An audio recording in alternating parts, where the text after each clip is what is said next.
Discipline only gets you so far. And I know that that might be a bit uncomfortable for some of you to hear who are so ingrained in the grind culture on social media, but really, it does. When you boil it down, we're all human and we all have our limits.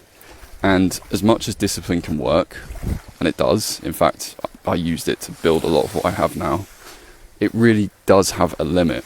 And so what you want to do is not try to be disciplined all the time, okay? Which you will need to be sometimes, but not all the time.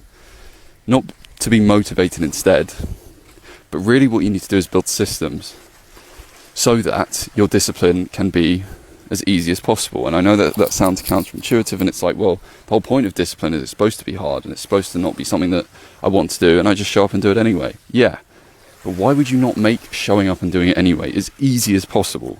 Because there are going to be days when you're tired. There are going to be days when you'd rather do anything else but what it is you said you'd do. So why not have a system that makes it as easy as possible for you to do said thing? And really, the smartest people on earth understand this. That's not me saying I'm a genius. It's just something I've come to realise. I didn't know it at first.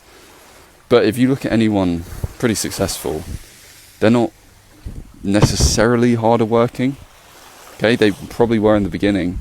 They've realised, like, if I can just build a kind of system, if I can build structure, then it's a lot easier to stick to, right? Instead of just randomly planning things out by the day, because the mental load and the mental fatigue of having to do that before you even do anything is harder than the thing.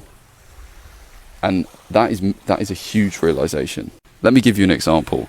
If you do not meal prep and you do just a calorie and macro plan for your body, every day you have to figure out how you're going to make that puzzle fit together, which meals you're going to have, which foods you need to buy. It's a huge mental load, right?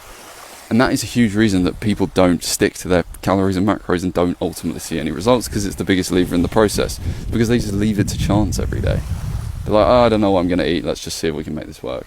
Sure, but that's a lot of mental energy daily. No wonder you can't stick to it. Okay?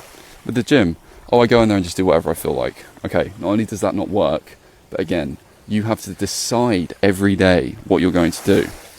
Decision fatigue. That's the name of the game. That's why you're stuck. Build systems, build structure, make sure it's good, and then forget about it and just do it. Most of the work isn't in doing, it's in thinking about what you're going to do.